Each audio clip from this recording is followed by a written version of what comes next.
Here of classical theory to explain the wave theory. According to wave theory, light is an electromagnetic wave consisting of electric and magnetic fields with continuous distribution of energy over the region over which the wave extends.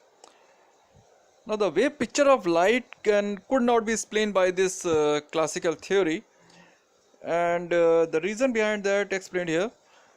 Now, we are going to discuss about that. Now, wave theory says that when a wavefront of light strikes on the metal surface, the free electron of the metal surface absorb a radiant energy. More will be the intensity of the incident radiation, greater will be the amplitude of electric and magnetic field, and greater will be the energy density of that wave, which is not satisfied the experimental results, which shows that kinetic energy of photoelectron does not depend upon the intensity of the incident radiation. Now, the classical theory says that whatever be the frequency of the incident radiation, the wave of sufficient intensity to give enough energy to electron to eject from the metal surface. Therefore, it cannot explain the concept of threshold frequency. Now again, as per the classical theory, the energy of light wave is evenly distributed across the wavefront of the light. Each electron of metal acquires a small amount of energy. Hence, it will take finite time to escape from the metal surface. Hence, it is failed to explain the emission of electron from the metal surface, that is instantaneous phenomena or process. Now we talk about the Einstein photoelectric equation. Einstein used electromagnetic theory of radiation to explain the photoelectric effect. According to Einstein, the photoelectric emission is a result of interaction of two particles. The first one is photon and another one is electron of the photosensitive metal. The free electron of the metal surface bound within the surface, and they require a minimum amount of energy to escape from the surface of the metal, and that minimum energy is called work function. Each photon interact with one electron of the metal surface. The energy h nu of the incident photon is used in two parts basically. The one part of the energy of the photon is used in liberating the electron from the metal surface, which is equals to the again work function of the metal, and the remaining part of the energy of the photon is used in imparting kinetic energy to the ejected electrons. Now in this slide, if you see that by the conservation of energy, energy of the incident photon is equals to the maximum kinetic energy of photoelectron plus work function. So this energy of incident photon is equals to the maximum kinetic energy of the photoelectron plus work function here. Now if you put the value of this energy of the incident photon, that is h nu, we put the value of this energy of the incident photon h nu, and the maximum kinetic energy of photoelectron is taken as 1 by 2 mv square maximum, and work function is taken as w naught here.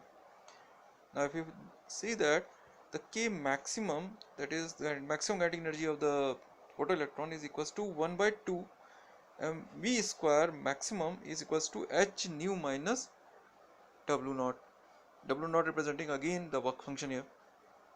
Now put the value of this w naught, that is h nu naught here, this one, you are getting the equation here, and that equation is k maximum equals to h within bracket nu minus nu naught and bracket close here.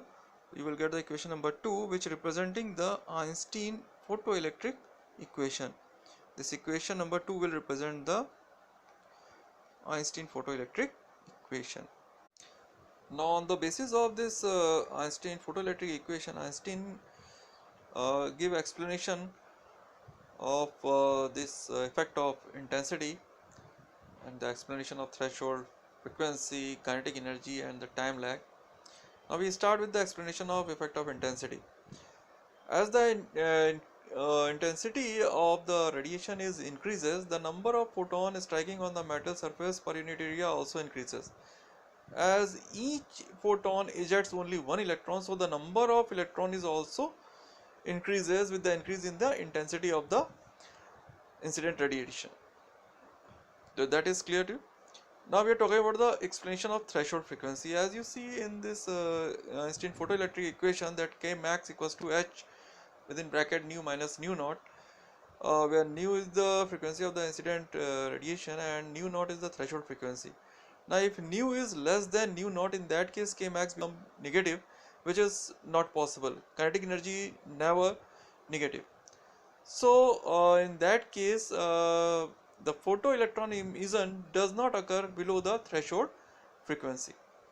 Now in the explanation of kinetic energy, in that case if nu is greater than nu naught, that means frequency of the incident radiation is greater than the frequency of the threshold frequency, in that case the kinetic energy is maximum, and the maximum kinetic energy of the photoelectron is independent of the intensity of the radiation. Now we explain the explanation of time lag on the basis of this Einstein photoelectric equation. When the photon of the incident radiation strike the metal surface, there is a elastic collision occur between the electron and the photon, and during elastic collision the energy of the photon, or you can say that the photon gave its entire energy to the electron, and once the electron acquires the energy from the photon, it ejects from the metal surface immediately. So there is no time lag between the collision and the emission of the electron of the metal surface. So on that basis Einstein explained that is the emission of electron is from the metal surface is a instantaneous phenomena.